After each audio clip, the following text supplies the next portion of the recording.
Bismillahirrahmanirrahim. Assalamualaikum warahmatullahi wabarakatuh. Alhamdulillah, alhamdulillah, wassalatu wassalamu ala rasulillah, amma ba'd. Alhamdulillah, bagaimana kabarnya sahabat magnet rezeki semua? Semoga selalu dalam limpahan keberkahan Allah Subhanahu wa taala. Oke, dalam kesempatan kali ini saya ingin menyampaikan materi tentang merawat terumbu karang, ya. Bapak Ibu, materi ini dahsyat sekali menurut saya, dan saya bersyukur sekali saya menemukan materi ini, menemukan ilmu ini, sehingga akhirnya saya menjadi lebih hidup Bapak Ibu dalam kehidupan ini. Dan saya merasa bahwa hidup saya menjadi jauh-jauh lebih nikmat dan memiliki agenda yang lebih terarah Bapak Ibu, ya. Jadi materi ini penting sekali menurut saya dan sangat-sangat dasar sekali yang harus menjadi action plan bagi teman-teman semua para member Rahasia Magnet Rezeki. Oke, Bapak Ibu, judulnya ya, sekali lagi saya ulangi, judulnya adalah merawat terumbu karang. Oke Bapak Ibu, sebelum saya jelaskan terumbu karangnya, saya mau tanya ya, begini. Rezeki Allah itu selalu dititip Bapak Ibu. Allah itu nggak mungkin kasihin rezeki ya dengan zatnya sendiri, tidak mungkin ya. Pasti Allah titipkan rezeki ya. Dalam materi Paradox of Candy saya sampaikan bahwa rezeki itu dibawa oleh malaikat Mikail dari langit. Rezeki dibawa, lalu kemudian malaikat Mikail memberikannya kepada kita. Tapi memberikannya kepada kita, kalau kemarin analoginya bungkus permen ya Bapak Ibu ya, di Paradox of Candy. Nah tapi bungkusnya ini seperti apa ya? Kemarin kita bahas bahwa bungkus itu sesuatu yang kita nggak suka dan seterusnya. Nah cuma Bapak Ibu, faktanya bahwa rezeki Allah dititip ya. Rezeki Allah dari malaikat Mikail lalu dititip. Nah, dititipnya di mana inilah yang penting bagi kita, ya. Kenapa? Karena kalau kita nggak tahu dititipnya di mana, maka kita nggak tahu bagaimana cara ngambilnya, Bapak Ibu, ya. Contoh gini, Bapak Ibu, Allah kasih rezeki untuk jerapah itu di pucuk-pucuk pohon, ya. Di pucuk pohon yang paling tinggi, disitulah Allah titip rezeki untuk jerapah. Untuk monyet Bapak Ibu, untuk monyet, Allah titip rezekinya di pohon pisang. Ya, itu Allah titip rezekinya di sana. Atau juga kacang-kacangan dan seterusnya. Itulah Allah titip rezeki. Tapi secara umumnya, ya, di pohon pisang.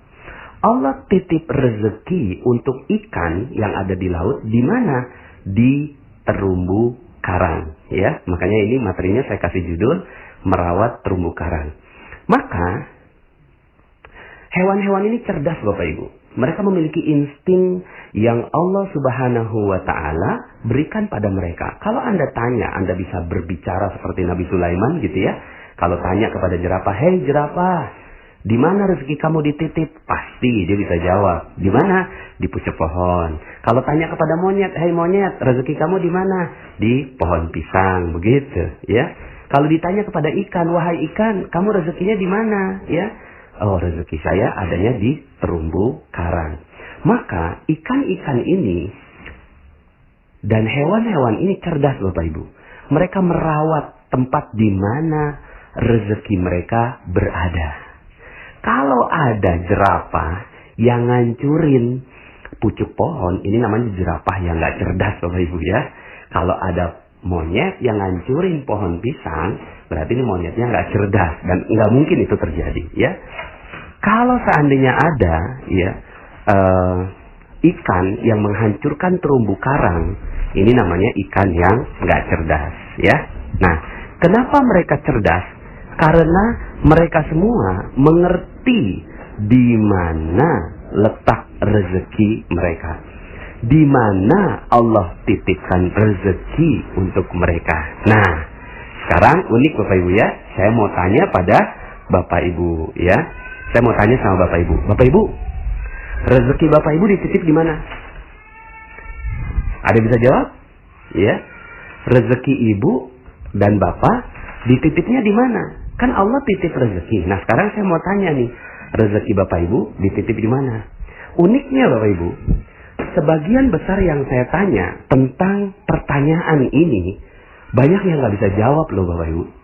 Ketika saya tanya, di mana dititip rezekinya bapak ibu? Mereka akan bilang, oh ya di muka bumi. Ya di mananya? Pas di mananya bingung. Terlalu luas bumi ini. Karena nggak fokus, akhirnya rezeki nggak datang bapak ibu. Karena nggak kenal di mana dititip rezekinya, gitu ya. Kemudian ada yang bilang, oh rezeki dititip di mana-mana. Iya makin nggak jelas lagi gitu ya. Rezeki dititip di proyek gitu ya. Iya kalau akhirnya dia kejarnya proyek aja. Padahal ya bukan di situ tempatnya. Makanya orang-orang yang ngejar proyek, ngejar yang lain-lain, akhirnya yang terjadi adalah mereka tidak mendapatkan rezekinya. Kenapa? Karena bukan di situ rezeki itu, ya. Ayo Bapak Ibu, di mana, ya? Oke, saya jawab ya Bapak Ibu ya. Rezeki Allah dititip di kemuliaan dan kebahagiaan orang lain. Itu. Jadi rezeki manusia dititip rezekinya di mana? Manusia dititip rezekinya di kemuliaan dan kebahagiaan orang lain. Gitu Bapak Ibu, ya. Saya jelaskan. Contoh ya Bapak Ibu ya. Kenapa kok Facebook, ya, itu dia bisa dapetin Mark Zuckerberg ya. Dia kok bisa dapatkan rezeki berlimpah. Wajar. Kenapa? Karena dia membahagiakan 1 miliar penggunanya. Ya, walaupun dia tidak memuliakan, yang dia lakukan hanya membahagiakan. Padahal rezeki itu pada kemuliaan dan kebahagiaan orang lain.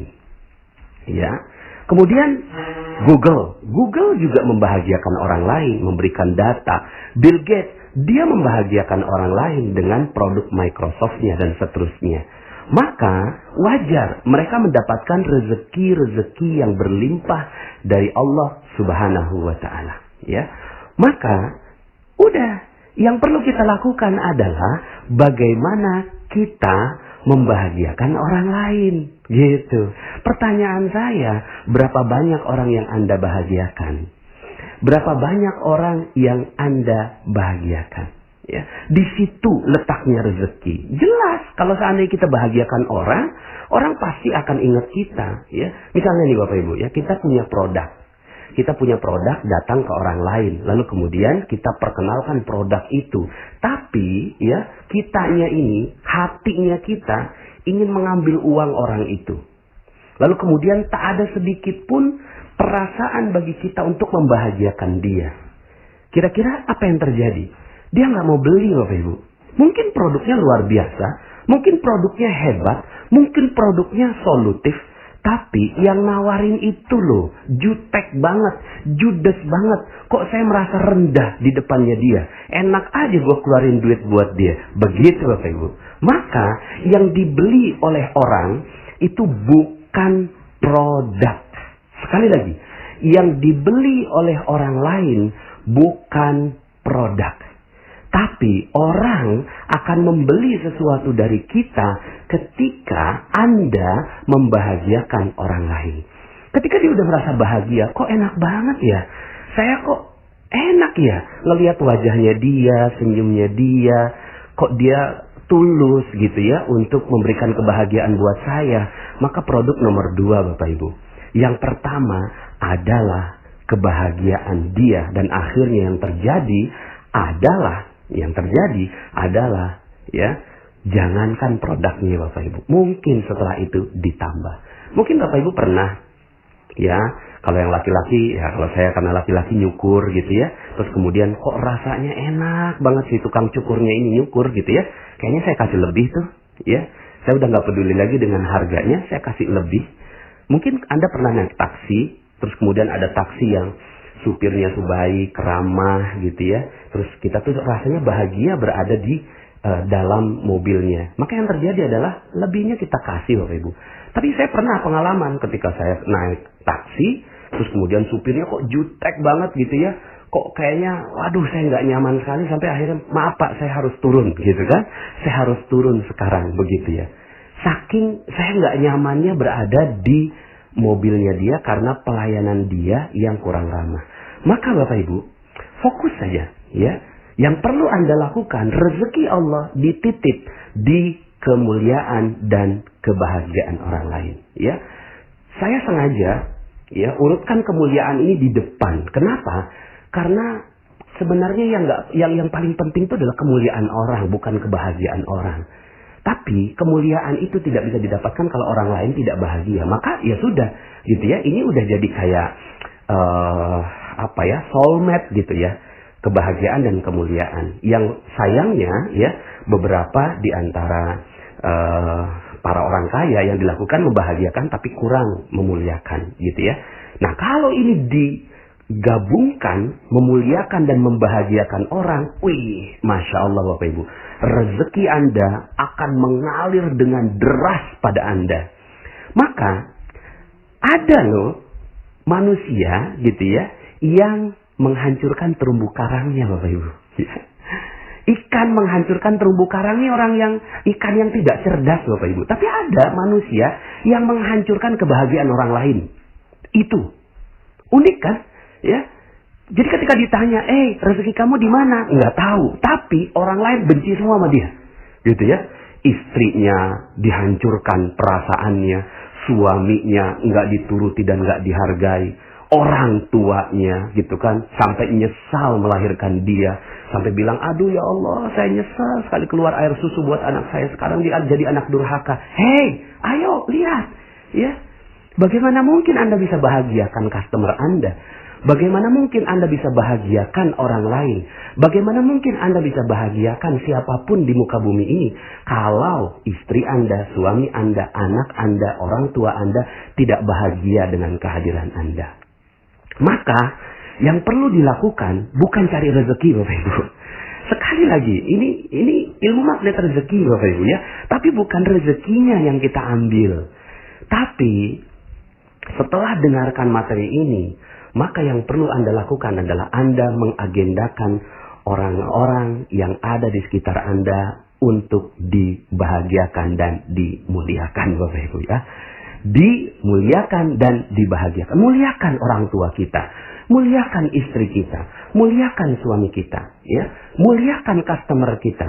Muliakan siapapun. Ya. Setiap orang yang lewat di depan kita. Wah, kita muliakan gitu ya.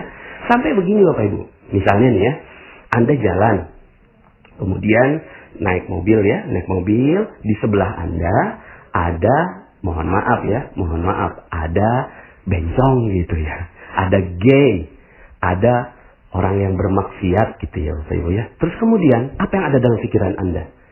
Yang ada dalam pikiran sebagian di antara kita ngomongnya gini, ih bencong, ih neraka, ih jijik. Bapak Ibu, sebenarnya apa yang terjadi? Yang terjadi adalah Anda sedang menghancurkan terumbu karang Anda. Anda sedang menghancurkan rezeki Anda. Kok bisa? Ya iya.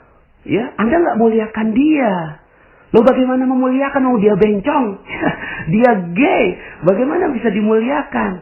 Bapak Ibu, udahlah nggak mampir, nggak negor, nggak ngorder, gitu ya, nggak nyalamin, malah nyumpahin di pikiran, neraka, jijik, dan seterusnya, gitu ya. Maka yang harus dilakukan gimana? Ya kalau seandainya Anda nggak datangi dia, doakan dia. Gimana cara mendoakannya? Langsung naik gitu ya.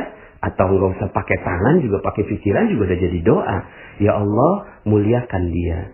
Ya, berikan jalan taubat buat dia. Berikan rezeki buat dia sehingga dia tidak lagi melanjutkan pekerjaannya. Ya Allah, hanya itu yang bisa saya lakukan.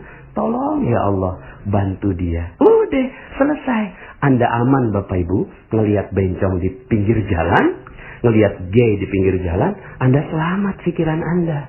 Selama ini Bapak Ibu, Anda ngelihat orang yang Anda nggak suka, lalu kemudian dalam pikiran Anda menjudge, Anda menghakimi, Anda merusak terumbu karang Anda. Anda merusak rezeki Anda. Itu yang terjadi. Ya, maka Bapak Ibu, kalau seandainya Anda sekarang ini seret rezekinya, Anda sekarang sedang berat, hutang nggak lunas-lunas, amanah nggak lunas-lunas, piutang kok nggak datang-datang begitu ya. Yang perlu Anda perhatikan adalah bagaimana terumbu karang Anda. Jangan-jangan terumbu karang Anda sudah hancur di bom Bapak Ibu.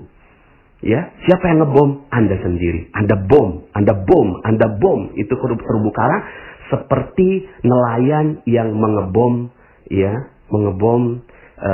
lautan begitu ya. Mentang-mentang Allah ya kasihin hukum bahwa ikan yang bangkai boleh dimakan halal, maka yang dilakukan adalah dibom aja supaya bangkainya yang kita tangkap begitu ya. Mentang-mentang begitu Bapak Ibu, maka yang dilakukan adalah menghancurkan terumbu karang Bapak Ibu ya. Maka yang terjadi adalah kita manusia sering menghancurkan terumbu karang kita ya. Coba perhatikan gitu ya. Perhatikan berapa banyak terumbu karang yang Anda hancurkan. Maka Bapak Ibu, kalau seandainya sekarang ini rezeki nggak ada, ya sudah, wajar Anda menghancurkan terumbu karang Anda, gitu ya. Ada orang Anda benci banget gitu ya, misalnya Anda tahu nih sebuah ilmu, sedikit Anda tahu gitu kan, ya bahwa oh ya nih kalau pakai hadis ini gitu kan, ini hadisnya nggak ada di Nabi, terus kemudian yang lainnya dibilang oh itu bid'ah, itu neraka dan seterusnya. Kemudian ada lagi yang mengatakan bahwa golongannya lebih baik gitu kan, lalu kemudian mengatakan dia itu ya neraka begitu ya. Masya Allah, Anda lagi ngebom itu Bapak Ibu. Anda lagi ngebom rezeki Anda itu hancur. Anda mau masuk surga, tapi Anda menghancurkan terumbu karang Anda gitu ya. Anda menghancurkan ya. Dalam Al-Quran disebutkan, A'udzubillahi minasyaitonir rajim, ya ayyuhallazina amanu la yaskhar qaumun min qaumin asa ayyakunu khairan minhum wala nisa'un min nisa'in asa ayyakunna khairan minhun. Hai orang-orang yang beriman, janganlah seorang lelaki itu menganggap dirinya lebih baik daripada orang lain. Nah, lebih baik daripada orang lain saja, menjudge orang lain saja, itu nggak boleh Bapak Ibu. Apalagi menjudge gitu ya, di dalam pikiran kita tuh orang nggak bagus Bapak Ibu ya. Begitu juga wanita dan juga perempuan gitu ya. Nah Bapak Ibu, bagi perempuan-perempuan yang suka gosip, sebenarnya yang suka gosip bukan cuma perempuan ya, laki-laki gitu ya. Laki-laki tuh suka gosip juga. Gosip politik, gosip ngomongin pemimpin, gosip ngomongin bisnis, ya proyek, saling sikat-sikut, itu gosipnya lelaki. Gosipnya perempuan apa? Gosipnya perempuan ngomongin orang, ngomongin tetangga, di di tukang sayur dia ngomongin keburukannya orang lain beli kulkas 2 pintu diomongin, orang lain beli mobil baru diomongin gitu kan, orang lain pakai jilbab miring diomongin, orang lain pakai gendut lalu kemudian pakai baju kayak lepet diomongin gitu ya. Apa yang sedang Anda lakukan? Yang sedang Anda lakukan adalah mengebom rezeki Anda. Hancur rezeki Anda di situ. Jadi kalau seandainya Anda sekarang ini berintrospeksi, ya Allah, kenapa ya rezeki saya seret? Ya Allah, kenapa ya rezeki saya kok segini-gini aja? Hei, coba lihat, udah berapa banyak orang yang Anda hancurkan? Sudah berapa banyak rezeki yang Anda hancurkan? Bagaimana mungkin Anda berpikir seperti Mark Zuckerberg yang berpikir bagaimana orang lain bisa bermanfaat gitu? Bagaimana Anda bisa berpikir seperti Google yang dia berpikir apalagi yang harus saya berikan buat dunia supaya mereka itu bisa mendapatkan data yang lebih baik begitu. Ya, Bapak Ibu, contoh, Anda melihat koruptor di televisi. Nih, coba Anda ngelihat koruptor di televisi ya. Pas ada koruptor ditangkap di televisi, terus kemudian Anda katakan begini, mampus, mati aja, biar dicincang-cincang. Dasar, ya, rasain lo, dan seterusnya. Bapak Ibu, ya, dahsyat itu Bapak Ibu. Apa yang sedang Anda lakukan? Yang sedang Anda lakukan adalah menghancurkan terumbu karang Anda. menghancurkan rezeki Anda sendiri. Yang Anda lakukan itu adalah menjudge orang yang ada di televisi. Koruptor yang ada di televisi. Lah kan tapi itu kan koruptor Pak Nas. Itu kan dia berbuat jahat. Mau dia berbuat jahat kayak apapun, coba muliakan dia, muliakan, bahagiakan dia. Gimana caranya muliakan dan bahagiakan koruptor gitu ya? Koruptor mah harusnya dihancurkan, bukan dimuliakan. Enggak, Bapak Ibu. Koruptor juga harus dimuliakan. Gimana dimuliakannya? Gini Bapak Ibu. Coba Anda ngomongnya gini. Wow, keren. Kok keren Pak Nas? Ya iyalah keren. Ngomongnya gini. Subhanallah ya. Dia dikasih kesempatan taubat oleh Allah Subhanahu wa ta'ala. Dia ditangkap oleh polisi, tentunya atas izin Allah juga. Dan mudah-mudahan dia bisa memanfaatkan kesempatan ditangkapnya ini oleh polisi untuk menjadi jalan taubat untuk dia. Karena kalau orang sudah bertaubat, rezekinya akan diberikan. Ya Allah, mudah-mudahan dia bisa mendapatkan rezeki berlimpah oleh Allah Subhanahu wa ta'ala. Wih, dahsyat Bapak Ibu. Kalau seandainya Anda mampu melakukan itu terhadap koruptor aja, Anda muliakan dan bahagiakan Bapak Ibu. Contoh misalnya ibu-ibu lagi ngomongin orang di pasar atau di tukang sayur, kemudian ketika ada yang ngomong, oh si A tuh begini-begini, oh iya, mudah-mudahan dia dimuliakan dan dibahagiakan Allah. Gitu Bapak Ibu. Terus kemudian, lo sok suci gitu. Enggak, saya mah enggak sok suci. Saya mah mau merawat rezeki saya. Rezeki saya supaya barokah, rezeki saya supaya berlimpah. Saya selama ini sadar rezeki saya enggak banyak, maka mungkin karena saya sering gosipin orang, gitu Bapak Ibu. Ya, sehingga akhirnya si ibu itu ngomong, oh iya gitu ya? Iya, ikut deh telegramnya Pak Nas, gitu Bapak Ibu ya. Sehingga akhirnya yang Anda lakukan adalah orang yang gosip sekalipun, Anda nggak judge Bapak Ibu. Kamu kok senang gosip? Nggak tahu neraka? Nggak tahu ayatnya? Ayuhibbu ahadukum ayakula lahma akhihi maitan fakaritumu. Tuh, dalil tuh. Makan dalilnya. Itu yang kita bilang. Apa kamu nggak suka? Ya, memakan daging bangkai saudara sendiri. Itu dalil. Itu Al-Quran. Masa kamu nggak percaya sama Al-Quran? Masa kamu melawan Al-Quran? Neraka kamu. Aduh, bukan begitu Bapak Ibu. Bukan sama sekali. Tapi ajak saudara-saudara kita untuk mulia dan bahagia. Anda bisa bayangkan Bapak Ibu, ya, kalau seandainya seluruh Indonesia saling memuliakan dan membahagiakan saudaranya satu sama lain. Aduh, udah deh, nggak usah ngomongin Indonesia dulu deh, ngomongin kita aja dulu deh. Anda mau rezeki berlimpah? Anda mau rezeki yang banyak? Ya, yuk sama-sama kita muliakan dan bahagiakan orang lain. Kita rawat terumbu karang kita. Jadilah ikan yang cerdas Bapak Ibu. Ikan yang cerdas. Yang merawat terumbu karang. Jangan jadi seperti nelayan yang tidak cerdas.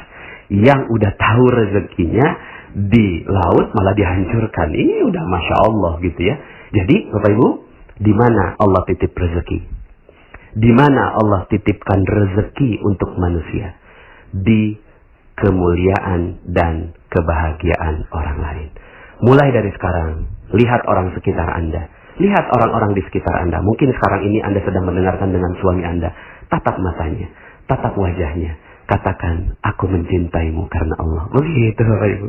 Mungkin Anda di sekitar Anda ada suami Anda ucapkan. Mungkin di sekitar Anda sekarang ada anak Anda, ada anak-anak Anda. Langsung datangi mereka. Ya Allah, ya mudah-mudahan engkau mulia dan bahagia. Peluk dia, sayangi dia. Apapun kesalahannya. Mungkin Anda lupa, ya. Baru aja lebaran begitu ya, baru maaf-maafan, tahu-tahu tiba-tiba sudah memberikan kesakitan buat ibu Anda. Coba datangi ibu Anda, karena di situ adalah terumbu karang yang paling besar Bapak Ibu, terumbu karang yang paling mulia, terumbu karang rezeki yang paling dahsyat. Itu ada di ibu dan ayah Anda. Begitu Bapak Ibu. Lalu setelah itu Anda terbiasa melihat orang Anda muliakan, melihat orang Anda muliakan. Dengar testimoni yang ada di Telegram ini Anda bacakan, Anda muliakan, bahagia. Bukan begini, ya Pak Nas, kok itu yang testimoni-testimoni kok lebay-lebay banget gitu ya? Kok isinya ini cuma testimoni-testimoni aja?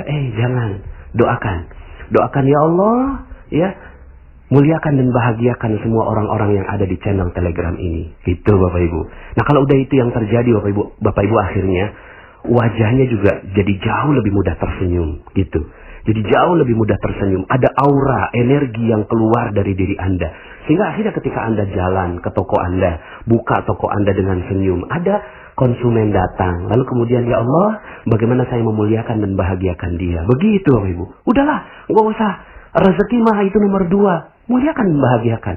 Sehingga akhirnya yang terjadi Bapak Ibu, dia tuh akan bilang setelah pulang gitu ya, ya Allah, itu toko enak banget ya, nggak tahu ya ada aura apa ya.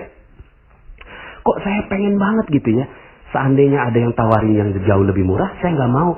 Saya maunya beli di dia aja. Karena ya di tempatnya itu barangnya jauh lebih berkualitas dan saya dapat senyuman lagi. Begitu Bapak Ibu.